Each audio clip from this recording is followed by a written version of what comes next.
Hello students, आज के इस वीडियो में हम अपने पॉलिटिकल टॉपिक पर आगे बढ़ते हुए जुडिशरी पे पहुंचते हैं। हमने इससे पहले लेजिस्लेचर और एग्जीक्यूटिव को देखा और आज हम जुडिशरी में देख रहे हैं जो भारत में जुडिशरी सिस्टम का जो यूनियन स्ट्रक्चर है। जुडिशरी में जो यूनियन लेवल पर जो स्ट्रक्चर है यानी कि सुप्रीम कोर्ट है, उस टॉपिक को लेके आए हैं। ठीक, और इसको आज इसी टॉपिक को थोड़ा समझने की कोशिश करेंगे।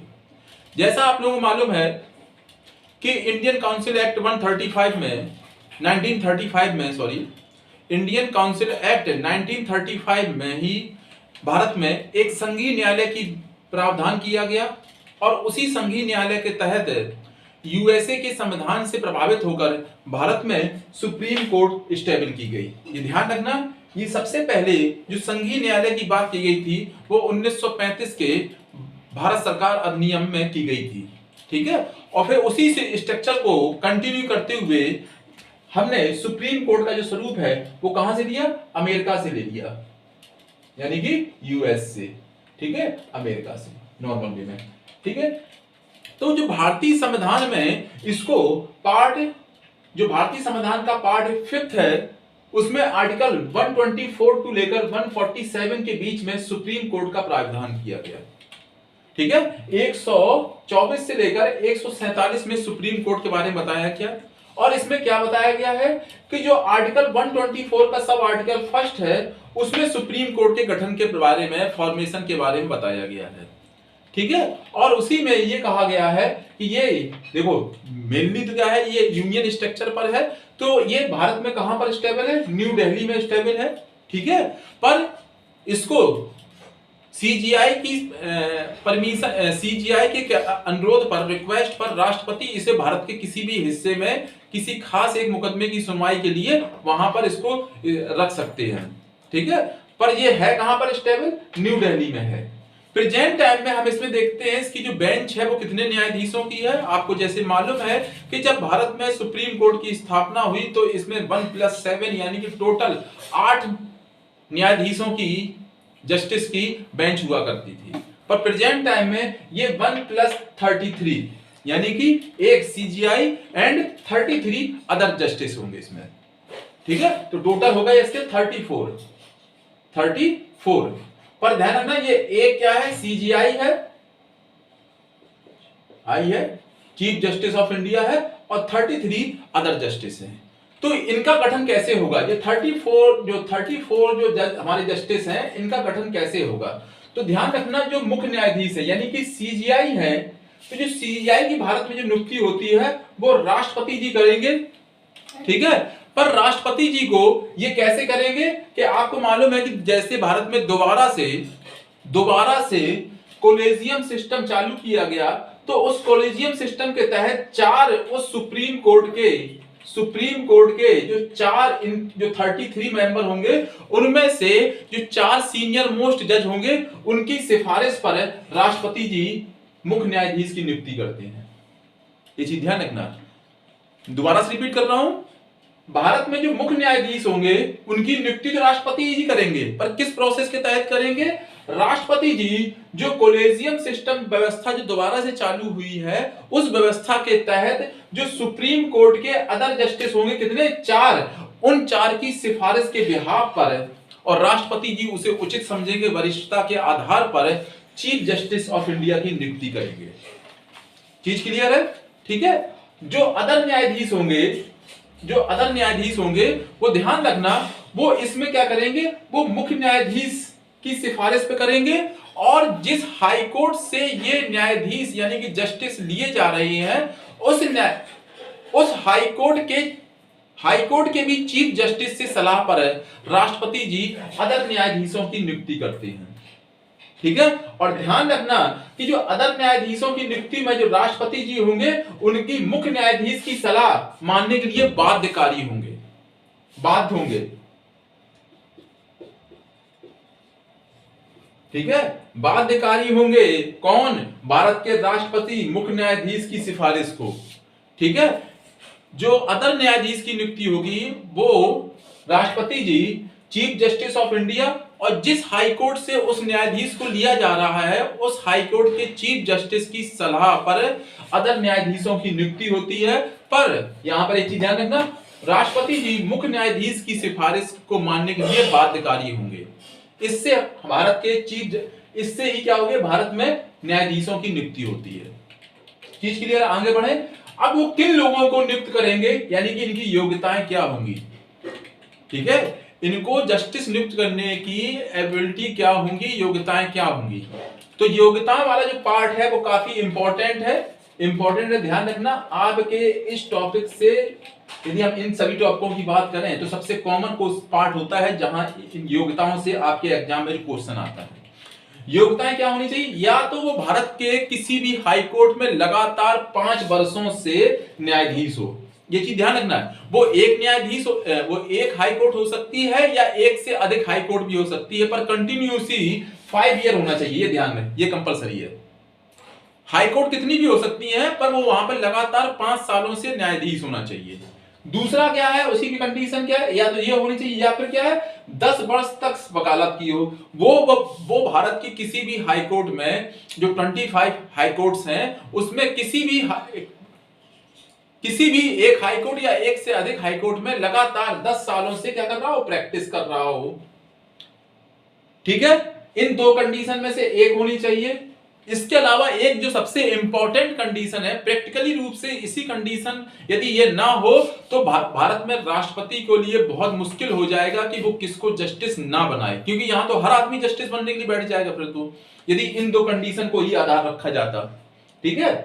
क्या राष्ट्रपति की नजर में वो न्यायवेत्ता होना चाहिए, मतलब वो राष्ट्रपति जी को ये मालूम होना चाहिए या उनकी संज्ञान में होना चाहिए वो न्यायविद है, न्याय का जानकार व्यक्ति है, ठीक है। नहीं तो जो 10 साल से प्रैक्टिस कर रहा है व्यक्ति, वो हर व्यक्ति यही कहेगा भैया हमको सुप्रीम कोर्ट में जज बना दो, ठीक है, जस्टिस बना दिया जाए, ठीक है। अब आप कितने भी टाइम से वहां पे प्रैक्टिस कर रही हैं, तब तक आप जज नहीं बन सकते हैं जब तक राष्ट्रपति जी की निगाह में ये ना महसूस हो जाए कि वो आप न्याय के जानकार हैं, ठीक है।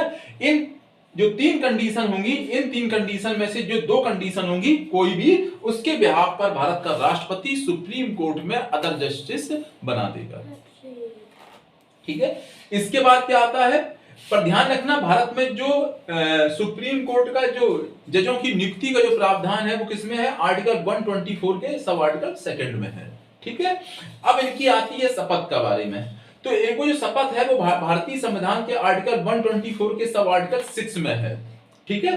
तो उसमें क्या है कि इनको जो चाहे चीफ जस्टिस हो चाहे अदर जस्टिस हो, उनको शपथ कौन दिलाएगा, भारत का राष्ट्रपति ही इनको शपथ दिलाएगा, ठीक है। और जो इनका टर्म्स होता है, ड्यूरेशन होता है, कार्यकाल है, वो कितने टाइम के लिए होगा, चाहे वो चीफ जस्टिस हो चाहे वो अदर जस्टिस हो, वो अपने पद पर अपनी एज, यानी कि उनकी एज कितनी हो जाए, 65 ईयर की एज तक रह सकते हैं।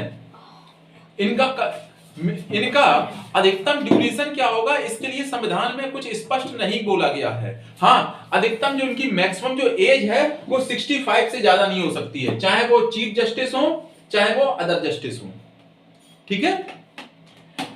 और हाँ, अब आती है इनकी सैलरी।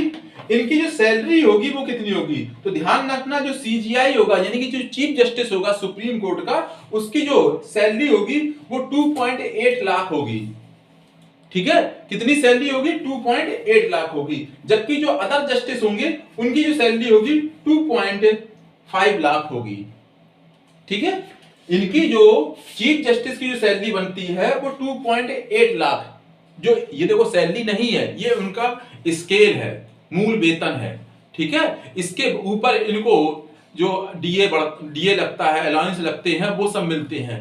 पर जो नॉर्मल वे में एग्जाम पूछ रहे थे इनकी सैलरी क्या है, तो सैलरी से मतलब इनका मूल वेतन पूछता है हमारे एग्जाम में। तो इनका जो मूल वेतन है चीफ जस्टिस का वो 2.8 लाख है और अदर जस्टिस का 2.5 लाख है, ठीक है। अब हम आगे देखते हैं, आगे बढ़ते हैं। अब हम क्या देखते हैं, जो सुप्रीम कोर्ट है वो हमारी सुप्रीम कोर्ट में कार्यकारी न्यायाधीश की नियुक्ति। तो ध्यान रखना आर्टिकल नंबर जो 126 है उसमें जब हमारा मुख्य न्यायाधीश किसी भी रीजन से अपने पद पर जब नहीं होता है, चाहे वो छुट्टी पर हो, चाहे वो हेल्थ इशू हो, किसी भी है, तो जो भी अदर जस्टिस हैं, उन्हीं अदर जस्टिस में जो सीनियर मोस्ट होगा उसी में से राष्ट्रपति द्वारा कार्यकारी न्यायाधीश की नियुक्ति की जा सकती है। ठीक है। इसके अलावा तथार्थ न्यायाधीश की नियुक्ति, तो ध्यान रखना ये सुप्रीम कोर्ट और हाई कोर्ट दोनों में किसी केस के संबंध में जो उसकी बेंच है उस बेंच को कंप्लीट करने के लिए हाई कोर्ट से जिसमें सुप्रीम कोर्ट के न्यायाधीश होने की योग्यता हो उसको तथार्थ न्यायाधीश के रूप में नियुक्त किया जा सकता है आर्टिकल 127 के अकॉर्डिंग। ठीक है। इसके अलावा हम क्या देख रहे हैं, सेवानिवृत्त न्यायाधीश की नियुक्ति आर्टिकल 128 में। इसमें जो रिटायर्ड जज हो चुका है उसको किसी मीटिंग में भाग लेने के लिए उसको बुलाया जा सकता है आर्टिकल 128 के तहत न्याय सेवानिवृत्त यानी कि रिटायर्ड जस्टिस की नियुक्ति की जा सकती है। ठीक है। आगे हम क्या देख रहे हैं सुप्रीम कोर्ट के बारे में, जो सुप्रीम कोर्ट के न्यायाधीशों को हटाने की प्रक्रिया। तो ध्यान रखना कि सुप्रीम कोर्ट में कोई भी जज हो उसको हटाने के लिए सेम प्रोसेस अपनाया जाएगा। क्या होगा कि उसके ऊपर जो हटाने का जो आधार रखा जाएगा वो दो ही आधार होंगे, या तो कदाचार या असमर्थता। कदाचार से तात्पर्य है उसने संविधान के अकॉर्डिंग आचरण नहीं किया है, संविधान में जो इसको काम बताए गए हैं जिसके अनुरूप उसे काम करने हैं उसके अनुरूप उसने काम न करने की स्थिति में कदाचार वर्ड या शारीरिक असमर्थता जैसी कंडीशन होगी, उस बिहाफ पर न्यायाधीश को हटाया जा सकता है। कैसे हटाया जाएगा, उसका जो प्रस्ताव होगा वो हाई कोर्ट में उसका जो प्रस्ताव होगा वो लोकसभा के कुल सदस्यों में से 100 सदस्यों द्वारा प्रस्ताव लाया जाए, या राज्यसभा में उसके सदस्यों के 50 सदस्यों द्वारा यह प्रस्ताव लाया जाए। जब यह प्रस्ताव सदन में लाया जाए, जिस भी सदन में लाया गया, लोकसभा में 100 सदस्यों द्वारा, राज्यसभा में 50 सदस्यों द्वारा, और इस प्रस्ताव को सदन अध्यक्ष द्वारा स्वीकार कर लिया जाए। ठीक है। तब क्या होगा, एक 3 सदस्यीय कमेटी गठित की जाएगी जो इस आरोप का जो उनको आरोप लगाया गया है इसकी जांच करेगी। ध्यान रखना जो 3 सदस्यीय कमेटी होगी उसमें कौन होगा, एक तो सुप्रीम कोर्ट का चीफ जस्टिस होगा, एक कोई भी हाई कोर्ट का एक चीफ जस्टिस होगा, और एक जो न्याय का भारत के कानून का जानकार होगा वो सदस्य होगा। ठीक है। ये तीनों सदस्य इस आरोप की जांच करेंगे और वो इसकी संस्तुति सदन को देते हैं, अपनी रिपोर्ट देते हैं, और यदि फिर बाद में संसद भी यानी संसद के दोनों सदन अपने उपस्थित या कुल सदस्य संख्या के 2/3 मेजोरिटी से ये बिल पास कर देते हैं, तब ये न्यायाधीश अपने पद से हटा माना जाएगा। चीज क्लियर है। ठीक है। थोड़ा लेंथी लग रहा होगा पर स्टेप बाय स्टेप देखें, कोई खास लेंथी नहीं है। ठीक है। लोकसभा में ये ऐसे रखा जाएगा, राज्यसभा में ऐसे रखा जाएगा। 3 सदस्यीय कमेटी होगी और 3 सदस्यीय कमेटी में जो मेंबर है सुप्रीम कोर्ट का चीफ जस्टिस, किसी भी हाई कोर्ट का चीफ जस्टिस, और एक न्याय का कानून का जानकार। ठीक है। और 2/3 बहुमत से प्रस्ताव पारित हो जाता है, वो न्यायाधीश जस्टिस पद से हटा माना जाएगा। ठीक है। अब आगे क्या देख रहे हैं हम, सुप्रीम कोर्ट की अधिकार क्षेत्र या उसके अधिकार क्या है। सुप्रीम कोर्ट के मेन फंक्शन तो यही है सबसे ज्यादा। ठीक है। उसकी जो हम अधिकारता देखते हैं सुप्रीम कोर्ट की, वो क्या देखते हैं, प्रारंभिक या आरंभिक क्षेत्राधिकार, आर्टिकल नंबर 131। काफी इंपॉर्टेंट पॉइंट है ये क्या है कि प्रारंभिक, ये कुछ ऐसे केस होते हैं जो डायरेक्ट जिनकी सुनवाई कहां पर होगी, सुप्रीम कोर्ट में होगी। ठीक है। कहां पर होगी, सुप्रीम कोर्ट में होगी। तो जिसके लिए निचले अदालतों में सुनवाई अनिवार्य या कंपलसरी नहीं होती है, वो सीधे कहां जाएंगे, सीधे सुप्रीम कोर्ट में जाएंगे। ज्यादातर ये केस कौन से होंगे समझ ले, रटने की ज्यादा जरूरत नहीं है। ज्यादातर इसमें वो केस होंगे जो संघीय मामलों से रिलेटेड है, यूनियन से रिलेटेड जो हमारे टॉपिक होंगे उनसे रिलेटेड कोई मुद्दा है तो वो मुद्दा सीधे हमारे सुप्रीम कोर्ट में जाता है। वो किस अधिकार से जाता है हम बताएंगे, प्रारंभिक क्षेत्राधिकार या आरंभिक क्षेत्राधिकार जिसे हम बता रहे हैं, आर्टिकल 131 में जिसका प्रावधान किया गया है भारतीय संविधान में, उसके थ्रू उनके पास जा रही है। इसमें निचली अदालत में कार्रवाई या जो सुनवाई की आवश्यकता नहीं होती है, वो सीधे केस हमारे कहां जाएंगे, सुप्रीम कोर्ट में जाएंगे। ज्यादातर इसमें वही मुद्दे होंगे जो हमारे यूनियन से रिलेटेड होंगे। कोई विवाद केंद्र का राज्य से है या राज्य का राज्य से है, अब वो विवाद केंद्र का एक राज्य से भी हो सकता है या एक से अधिक, दो या दो से अधिक राज्यों के लिए भी होंगे। यदि ये ऐसी कोई कंडीशन होगी तो वो आरंभिक क्षेत्राधिकार में ही जाएगा। ठीक है। इसके अलावा जो हमारी फंडामेंटल राइट है उसके उल्लंघन की कोई कंडीशन आ रही होगी तो आपने पढ़ा भी है आर्टिकल नंबर 32, उसके द्वारा सुप्रीम कोर्ट हमारे मूल अधिकारों का हनन हो रहा होगा, उसके थ्रू उसमें 3-5 प्रकार की रिट जारी कर सकती है। ठीक है, ये समझ में आया। इसके अलावा एक और इंपॉर्टेंट पार्ट है, क्या राष्ट्रपति और उपराष्ट्रपति के इलेक्शन से संबंधित कोई विवाद है तो वो भी सीधे प्रारंभिक क्षेत्राधिकार के तहत, यानी कि आर्टिकल 131 में जिसका प्रावधान है उसके तहत सीधे सुप्रीम कोर्ट में जाएगा। ये उसका सुप्रीम कोर्ट का प्रारंभिक क्षेत्राधिकार है। ठीक है। दूसरा है अपीली क्षेत्राधिकार, आर्टिकल नंबर 132। तो इसमें क्या है, जैसे भारत, आपको मालूम है भारत में किसी भी मुद्दे के लिए सुनवाई का जो आखिरी चरण है वो हमारा सुप्रीम कोर्ट है। तो सुप्रीम कोर्ट में वो मुद्दे जाएंगे जो हाई कोर्ट ने जिस पर अपना डिसीजन दिया है, पर उससे कोई एक पक्ष सहमत नहीं है। वो किसी भी प्रकार का मुद्दा हो सकता है, वो संवैधानिक मुद्दा हो सकता है, वो सिविल का केस हो सकता है, वो क्रिमिनल का केस हो सकता है। संवैधानिक, सिविल और फौजदारी यानी कि क्रिमिनल का केस हो सकता है। इन तीनों कंडीशन में वो भारत की सबसे उच्चतम अपीली अदालत यानी कि सबसे ऊपरी अपीली अदालत हमारी कौन सी है, हमारी अपीली अदालत है सुप्रीम कोर्ट, जिसमें हाई कोर्ट के डिसीजन के से सहमत ना होने की कंडीशन में कोई भी पक्ष है जिसको हाई कोर्ट ने प्रमाण पत्र दिया हो कि आप उच्च न्यायालय में जाकर उससे उच्च न्यायालय, हाई कोर्ट से भी उच्च न्यायालय में आप अपील कर सकते हैं, तब वो व्यक्ति अपीली जो क्षेत्राधिकार है सुप्रीम कोर्ट का उसके तहत उस केस की सुनवाई अपने पास करेगा। ठीक है, आर्टिकल 132 में है। एक और उसके पास क्षेत्राधिकार हम कह सकते हैं क्या, परामर्शीय क्षेत्राधिकार। ये आर्टिकल नंबर 143 में प्रावधान है।